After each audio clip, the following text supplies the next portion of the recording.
going to briefly cover break even in this video, which is part of Unit 1, and the graph that comes with break even. Now, I should point out from the beginning, I have never seen in any of the past papers that you will need to create a break-even graph from scratch. I just don't think that is going to happen. If you were going to do any graphs, if you're going to be asked to create any sort of graph for Unit 1, you could quite likely be asked to do a supply and demand graph, but a break-even graph I think is highly, highly unlikely. It may happen though, so I'm going to cover how to do that.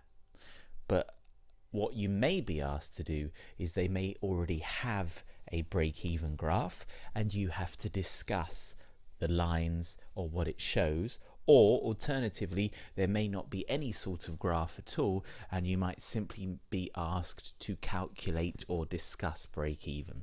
So let's start. Break-even. If you say the break-even point, what's a business's break-even point? It's the level of output, so that means the amount you have to sell in units, at which total revenue, that's the money you're making from your sales, is exactly the same as total cost. So basically it means the amount of units that you have to sell. Remember, it's sell, not make. You could make 1 billion units if you like, but if you don't sell any of them, you're not making any money at all. So it's the amount of units that you have to sell so that your revenue, the money you make from that, is exactly the same, is equal to your total cost. So at this point, you're making no profit, but you're also making no loss. Now, what you have to ask yourself is, would a company be happy to actually be at this point? If you'd given up your job earning 50 grand a year to run your own cafe, and at the end of the first year you hit break even, you didn't make money, you didn't lose money, would you actually be happy? The answer is probably not. Why give up £50,000 a year just so you can make zero? So a business doesn't aim to end the year at break even. They want to be above break even. They want to make profit. They want to make lots of money. So being at break even is not really a very good thing for a company. It's nice to go past that point, but you don't want to end up just being at the break even point. As always with business, you've got to know the equations, and the equation for break even is fixed cost over contribution per unit, and contribution per unit in the bracket there is selling price minus variable cost. So you've just got to learn that. There's no easy way of doing it.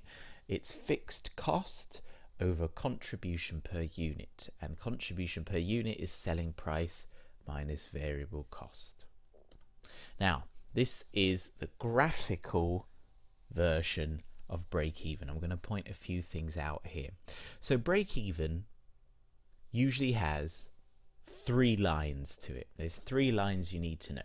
Firstly, notice that this axis here is the pounds axis. Now it's just called pounds. It's not called sales or profit or anything. It's just about money. Whereas this one here is output, the amount that you've actually sold. So along the bottom it's about how much you sell, and along the top it's about pounds. Now there's 3 lines, like I said.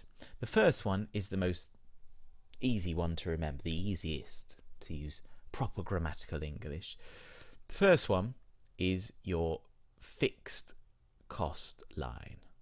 So can you see here, it's a line that is just straight. Fixed cost, it never changes. That's why it's called fixed cost. So the first line is fixed cost, straight across like that. That's my company's fixed cost. The second line is the total cost line, and it always starts from where the fixed cost is. Basically what you're doing is you're taking your fixed cost and you're adding something on top to get total cost. And what are we adding? We're adding our variable cost. So fixed cost here plus variable cost equals total cost. So this is the total cost for the business. So you can see the more that we're making, the more your total cost is going up and up and up and up. Now the third line is your revenue, your income. This starts from 0. Always must start from 0. Why does it start from 0? Well, quite simply, if you're making 0 output, if you're not actually selling anything, then you're not making any money either. So it has to start from this point here, because you can't start up here somewhere. I'm not making money if I don't make anything. So it starts from 0 and it shoots up like this. The more I'm selling, the more revenue I'm making. It's going up and up and up and up. And this is the key point here, where total cost and revenue equal each other. That is your break-even point. So where it hits, you go straight down to output, and that's your break-even point. Now you'll notice this line keeps going. We've hit break-even and it keeps going up and up and up. Why? Well, like I said, a business doesn't aim to be at break-even. They want to be above break-even. So once you've hit break-even, anything above it, this is all profit. And likewise, anything below break-even, this is a loss. So being at break-even means any more items that I sell after this point, this is all profit. So that is your break-even graph. Now, will you be asked to draw one? Like I said, very, very, very unlikely, but you may be asked to label one or identify one. So make sure you do understand what that shows. Final thing on break-even that they do like to sort of chuck in, because it is a little bit obscure, but it is part of the syllabus, is something called the margin of safety. Margin of safety is the difference between the actual output, the actual sales that you have, and the break-even point. So it's the difference between what are you actually selling compared to what your break-even point is. So in this example, if the actual output is 1,000, but the break-even point is 700, then the margin of safety is 300 units, because it's the difference between what you're actually selling and your break-even point. So what margin of safety shows you is how high above the break-even point are you in terms of units. So it's telling us here that we're selling 300 units more than the break-even point. That's pretty good. That means we're making a profit because we're above the break-even point.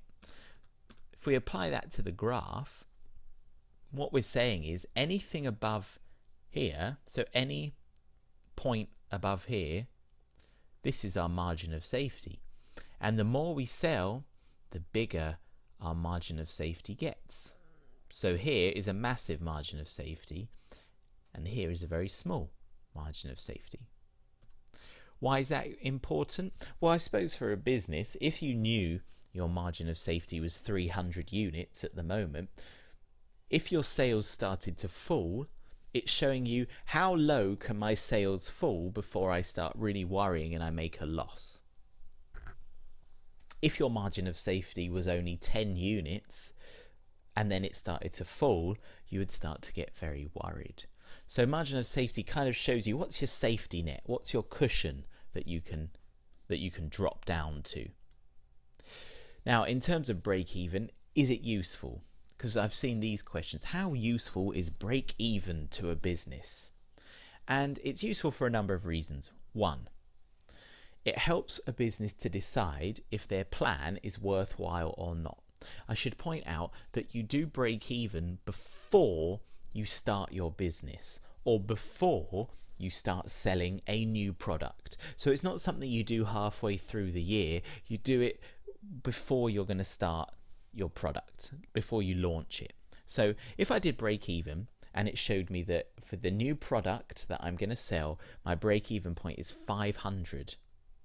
And I think, well, actually, I've done some market research and I only think I'm going to sell 300 units. Break even is showing me maybe I shouldn't bother with the plan, because if it gives you a sales level that's really high and you don't think you're going to reach that point, then you might as well not bother in the first place. So it can show you, is it worthwhile? Should I bother with this product? Secondly, it gives you a target. It's always good for businesses to have aims, targets, objectives. If my break even was 500, you'd say, right, within the first 10 months of the year, I want to get above 500 sales. That way I know I'm making a profit. So it gives a business something to aim towards, it gives them a target. And thirdly, you would usually include a break-even analysis graph in a business plan as part of your financial information. And that's useful because a business plan can be used to get money, to get funds from a bank or a venture capitalist or whoever. So those are the three main positives of that. But as with everything, and because in the exam you may be asked to evaluate, there are negatives to break even as well. First one, and it's in red to show how important it is. It's an estimate, something you do before you launch your product. So you're using figures that you think are going to happen. It may not actually happen, so it may not be realistic. So you might assume break-evens at 500, start selling the product, and for whatever reason you were wrong with your calculation and actually break-evens at 700, but you've been focusing on getting to 500, and then you're upset and you start crying because it's all gone a bit wrong. Second point is, with break-even, if you imagine that the graph with output along the bottom, as I said, that's not output as in how much you make, that's how much you sell. So with a break-even graph, you're assuming you're going to sell all of those products, but you might not actually. In real life, people might not want to buy your product. So it's unrealistic. It's assuming you're going to sell all of those products when you actually might not. And thirdly, markets are always changing. It's really hard to predict things. Remember in Unit 1, you have to know about shocks. Things that happen out of nowhere that can shock a business. For example, your competitor might suddenly bring out a new product that's amazing and you had no idea they were going to do it. And then your demand goes down because everyone wants to buy their one. There might have been an earthquake and all your raw materials get destroyed. Whatever it is, it's impossible to exactly predict what's going to happen because things happen in business that you cannot predict. So that brings us to the end of break-even. I advise you to now go back to some of the past papers, check over the break-even style questions, especially pay attention to some of the essay questions at the back of some of the papers, because there is definitely one or two of them that I remember that say, how useful is break-even to a business? So you should try those out.